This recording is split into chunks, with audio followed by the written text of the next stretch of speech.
Di video kali ini, gue akan bahas kenapa lo masih jadi miskin, ya, di tahun 2025. Pertanyaan gue, kenapa hidup lo itu masih begini-begini aja, ya? Belum ada perubahan signifikan, lo masih lari di tempat. Gue di sini sekarang untuk ngasih tahu realita yang sedang terjadi di depan mata lo, ya. Teknologi berkembang sangat cepat dan orang udah mulai susah nyari kerja. Ini dari yang gua lihat berdasarkan pengalaman gue sendiri.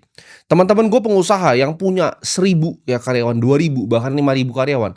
Ini udah nggak ada yang hiring lagi, malah mereka efisiensi. Di sini kita bisa melihat di mana gap pendapatan antara si miskin dan si kaya ini makin jauh dan makin jauh tahun ke tahun. Dan kalau lu nggak mau dengerin gua, di saat lu nonton ini ya, dan lu dengerin nanti ketika lu nyampe umur 40, lu akan menyesal. Lu nggak akan jadi manusia yang berguna. Lu dengerin baik-baik yang gue mau ngomong di video kali ini, supaya tahun depan lu bisa jadi orang yang berbeda, ya. Orang yang berubah. Gue bikin video ini karena gue peduli sama lu, gue pengen lu bisa berubah. Gue pengen lu bisa jadi orang yang bermanfaat, ya. Baik untuk diri lu sendiri, lu bisa bermanfaat untuk orang tua lu bisa bermanfaat untuk kakak atau adik lu bisa support mereka atau lu bahkan bisa support pasangan lu sendiri. Supaya kita jadi manusia jangan mau ya cuman dipandang sebelah mata oleh keluarga, ya oleh pasangan, oleh mertua, oleh siapapun ya, jangan mau dipandang sebelah mata. Alasan pertama kenapa lu masih miskin adalah lu nyaman untuk jadi seorang loser atau gue sebutnya pecundang. Setiap kali lu nggak punya duit, lu selalu tujuk orang ya, lu selalu salahinnya orang lain. Ini mentalitas yang dipunya sama orang-orang miskin. Mereka selalu nyari alasan atas kesialan di hidupnya. Ketika mereka nggak punya duit, mereka salahin, "Oh, bosnya kurang gaji mereka." Ketika mereka nggak punya duit, mereka salahin pemerintah. "Oh, kenapa bikin kebijakan seperti ini?" Keadaan ekonomi global pun lu salahin, ya bahkan keluarga lu sendiri pun lu salahin, "Kenapa gua dilahirkan di keluarga yang miskin ya? Gue pengen banget jadi kaya, kenapa gua dilahirkan di keluarga yang miskin?" Kebanyakan orang kaya itu lahir dari justru keluarga yang miskin. Karena keadaan yang sulit itu bikin orang-orang yang tangguh. Semua orang ya dan semua hal lu salahkan atas diri lu yang nggak bisa kerja keras. Padahal sebenarnya kalau kita mau lihat, ya lu yang sebenarnya nggak becus dan nggak punya skill. Selama lu masih nunjuk jari ibaratnya keluar, lu masih nunjuk orang begini, lu nggak akan pernah keluar dari yang namanya kemiskinan. Kita sebagai seorang pengusaha, seorang investor itu harus sering salahin diri sendiri. Karena ketika gua bikin keputusan di market itu nggak ada yang bisa gua salahin kecuali diri gua sendiri.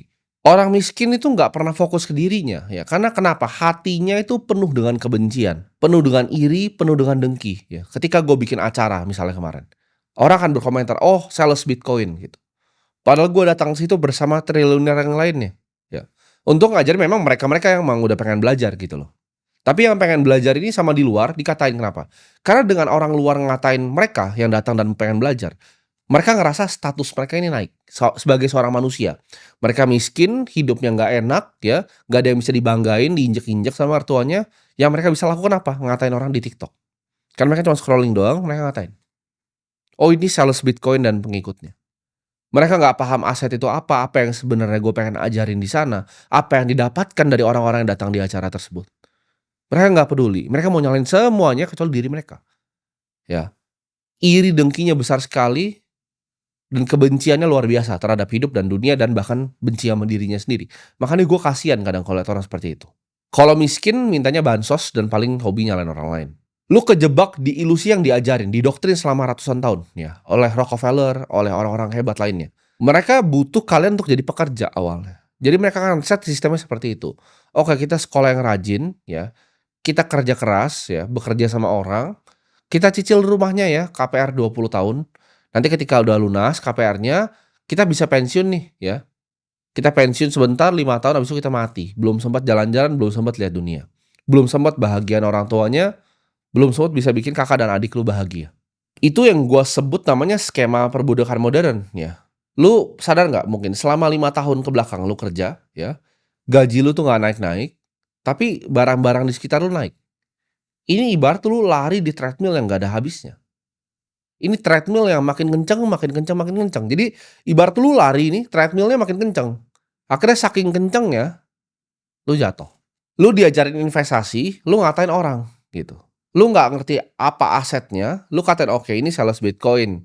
Oh, ini saham itu judi," gitu. Lu masih percaya nabung pangkal kaya, dan lu benci yang namanya investasi, mencoba sesuatu yang baru. Karena hobi lu cuma main judol, gitu. Lu nggak bisa nyampe pikirannya Apa ya itu beli aset gitu. Itu uang kertas ibaratnya yang lu tabung tuh di celengan ayam lu, itu memang didesain untuk kehilangan nilainya setiap tahun oleh inflasi. Jadi ketika lu taruh di celengan itu antara dimakan rayap atau dimakan inflasi. Setiap mereka bank sentral cetak uang, ya uang lu itu tergerus nilainya. Orang kaya itu nggak ada yang gua kenal nabungnya kertas ya, nggak nabung di celengan ayam kayak lu, nggak nabung di rekening banknya juga. Mereka semuanya beli aset. Mereka beli aset yang bisa bertumbuh nilainya tahun demi tahun. Mereka beli saham di perusahaan-perusahaan yang bagus. Mereka beli Bitcoin, ya aset yang langka dan diinginkan oleh banyak orang. Mereka beli properti ya di lokasi yang prime. Mereka beli propertinya nggak kayak lu, ditawarin rumah murah 300 juta di anta berantah, lu cicil 20 tahun kayak orang bego. Terus lu baru sadar, oh jauh ya dari kantor, ya memang lu bego gitu. Sementara lu ngapain ya? Lu nabung beli iPhone buat kelihatan sukses. Gue aja kadang suka bingung ya. Gue kadang misalnya di mall gitu kan, ada yang ngajak foto. Bahkan ada security ngajak foto, itu iPhone-nya iPhone baru. Gue aja pakai iPhone berapa ini? Udah lama banget gue nggak ganti. Dia pakai iPhone yang baru yang warna oranye itu. Gue sampai pikir, ini gimana ceritanya gaji dia beli HP ini gitu. Lu cuman pamer ya di lingkungan teman-teman lu yang biar lu ngerasa lebih sukses dari mereka, di circle lu yang sama-sama miskin. 4 orang miskin ketemu, lu nongkrong di sana, percayalah lu jadi orang miskin kelima. Itu mentalitas konsumen yang harus lu buang, jangan lu gampang lu lihat cuman barang baru langsung beli. Mindset-nya lu harus ubah dari konsumen menjadi seorang investor. Oke, cuman nonton konten gimana caranya gue jadi kreator gitu. Lu daripada ikutin bapak emak lu ya cuma nabung di bank, deposito lagi, kenapa nggak pikir, "Oh gimana ya cara gua analisa saham perbankannya? Gimana caranya gue jadi pemilik nih dari perusahaan ini? Apa aja sih yang gue harus pelajarin? Oh kalau misalnya kita nabung di saham A, bank A, cost of fund-nya berapa? Oh bank A lebih murah ya dibanding bank B. Oh bank B tapi punya kreditnya mikro, ya, punya pegadaian juga," gitu. Oh bank C itu loan-nya banyak korporat ya. Oh dari A, B, C ini yang paling bagus yang mana? Yang dana murahnya paling banyak yang mana? Yang return on equity-nya yang paling banyak mana? Return on net tangible asset-nya mana? Gitu. Kalau ini yang gua sebut-sebut aja lu nggak ngerti, lu gimana caranya jadi orang kaya?